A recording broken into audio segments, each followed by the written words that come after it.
السلام علیکم، زه یم انعام الله خان او تاسو ګورئ پښتو کمپیوټر اکیډمي. کتونکو که تاسو تر اوسه پورې زموږ چینل نه وي سبسکرایب کړی، سبسکرایب بټن باندې کلیک وکړئ، زموږ چینل سبسکرایب کړئ او بیا بیل آیکن باندې کلیک وکړئ چې تاسو ته زموږ ویډیو د کڅوړه لپاره ټول نه مخکې راځي. ویورز، نن زموږ اوومې کلاس دی او په 7 نمبر کلاس کې موږ دا کوو چې موږ پرون بیا کلوز موږ کړی و. زموږ نن دی دغه اکاونټ، نو چې په اپس کې اکاونټ به موږ څنګه دغه کوو او په دې کې به کوم اکاونټ موږ استعمالولی شو. نو دا د اکاونټ زموږ سره سیټینګ دی، په دې باندې ساین ان کېدای شو موږ چې زموږ سره مخکې نه په آوټلوک کې اکاونټ وي او د آوټلوک کوم اکاونټ چې دی هغه موږ په دې پروګرامونو کې یوز کولی شو. په ایکسل کې، آوټلوک کې دا ټول پروګرام د ایم ایس اپس چې څومره پروګرام دی ټول دننه ایم ایس ورډ پکې یو پروګرام دی. نو په هغې 10-11 پروګرامونو کې ټول موږ آوټلوک اکاونټ چې دی هغه یوز کولی شو، استعمالولی شو. چې موږ دې ته کله ساین ان شو، دلته کې به زموږ سره ساین ان دغه چې راغی اکاونټ به زموږ انټر شي او په دې به ایمیج تصویر چې دغه ستاسو راشي. ورپسې پس دی بیا لاندې اپشن، نو په اپشن کې چې دی ورپسې جنرل، نو دا شو مین ټولبار دلته کې دا موږ کړي چې شو مین ټولبار چې دی هغه هایټ کا او مینی که چې موږ کله ماوس به راکوو کرسر هغه ته به راکوو نو موږ سره به ښکارېږي او چې موږ کله کته کوو نو بیا به زموږ سره نه ښکارېږي. ورپسې بیا د یوزر نیم کې چې دی دا ستاسو د خپل دغه پکې یوز کولی شئ. هم پکې د خپل چینل نوم ورکړل، پی سي اکیډمي، پښتو کمپیوټر اکیډمي. لاندې چې د انیشیل نیم د هغې دا دی او always use this value regardless of sign into اپس. دا اپس تیم چې دی تاسو چینج کولی شئ.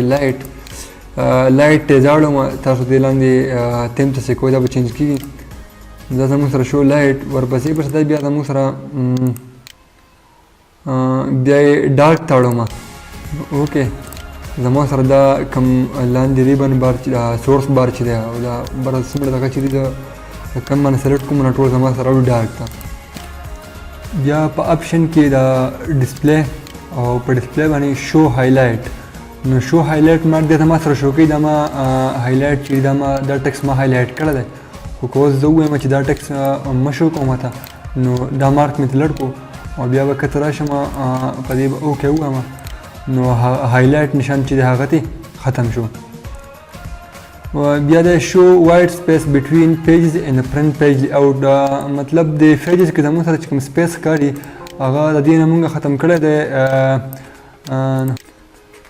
دا سپیس دا کومه کرښه چې موږ ته ښکاري دا زموږ سره زه دې ته ټیک مارک کوم شو وایډ سپیس بټوین پیجز ان پرنټ لیاوټ ویو. نو دې باندې زه کله مارک وکړم بیا اوکې کړم نو هغه سپیس چې دی په پیجونو په منځ کې به زما سره څه کوه د دې ځای نه واله دې ځای پورې دا یو پیج سپیس دی او دا د بل پیج بیا نیو سپیس دی.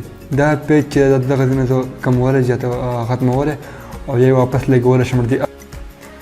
بیا ورپسې په اپشن کې زموږ سره دی ټیپ کریکټر دی، دا نشان دی زموږ سره سپیس زموږ لپاره دا نشان دی او پاراګراف مارک چې دی هغه پاراګراف پوره شي په لاس کې زموږ سره دا نشان دی او هایډ اینډ ټیکسټ لپاره زموږ سره چې دی هغه انډرلاین دی د هغې لاندې به کرښئ. ورپسې دی اپشنل هایپین چې زموږ سره دی هغې دپاره دا نشان دی دا کرښه تورلاړې شي په لاس کې راکټ شوې ده کته طرف ته. ورپسې دی ابجیکټ انکر د هغې دپاره زموږ سره دا نشان دی او شو آل فارمیټینګ مارکس. نو دې باندې زه یو شی هم شو کولی شم شو چې کله زه دا کوم ما په کوم ځای کې سپیس ورکړی نو زما سره به دا نشان نه ځي، په کوم ځای کې ټایپ کریکټر وي په هغې کې به زما سره دا نشان نه ځي. پاراګراف مارک چې په کوم ځای کې پاراګراف ختم شوی په هغې کې به دا نشان نه ځي. اوکې مې ووهو نو ټول چې دی پاراګراف په کوم ځای کې ختم شوی د هغې ته هغه نشان راغی، په کوم ځای کې سپیس ورکړی شوی د هغې ته ډاټ راغی، وړوکي وانته کې نقطه ورته راغله. بیا چې په کوم ځای کې ټیب ورکړی شوی د هغې دا نشان راغی نو دا زما سره د دې نه دا نشانونه زه ورکولی او ختمولی شم.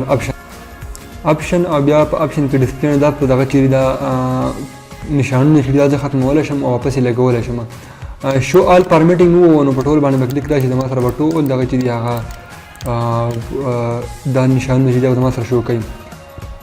ورپسې دی بیا فرنٹ ډرایوینګ کریټ ان ایم ایس ورډ. بیا پرنٹ بیکګراؤنډ کلر اینډ ایمیج دا زموږ سره په دې باندې کلیک نه دی که موږ بیکګراؤنډ له هر څنګه کلر ورکوو نو هغه کلر چې دا به زموږ سره نه شو کېږي، نه به پرنټ کېږي. نو په دې باندې چې موږ کله کلیک وکړو او بیکګراؤنډ له موږ ایمیج ورکړی یا واټر مارک هر څه شی چې نو هغه به د چې موږ ډاکومنټس پرنټ کوو هغه به د هغې سره پرنټ کېږي. او پرنټ ډاکومنټس پراپرټیز نو ډاکومنټس پراپرټیز تاسو ته مې ډاکومنټس پراپرټیز خو چې دلته تاسو راشي او ان په باندې کلیک وکړئ دا زموږ سره ډاکومنټس پراپرټیز چې زموږ سره ډاکومنټس پراپرټیز دي ورپسې پر ځای بیا ډسپلی کې زموږ سره فرنٹ هاید اینڈ ټیکس چې موږ کم ټیکس هاید کړی پټ کړی زموږ لاندې نو هغه ټیکس چې هغه پرنټ کا په دې سره نو هغه ټیکس هم پرنټ کوي بیا اپډیټ فیلډ بیفور پرنټینګ مطلب ما چې کم کار کړی په دې کې او هغه ما سیو کړی نه په ډاکومنټس کې نو هغه دغه چې دی هغه ډاکومنټس چې هغه اپډیټ کوو دغه ټیکس چې دا ورسره پرنټ ورپسې بس بیا ډیټا اپډیټ لینک ډیټا بیفور پرنټ ما چې کوم ډیټا ډېر سره لینک کړي نو هغه ورسره هم پرنټ نو دا و نننی زموږ اووم نمبر کلاس ډسپلی باندې جنرل او ډسپلی چې دا موږ ختم کړه سبا موږ په اپشن کې کوو پروپینګ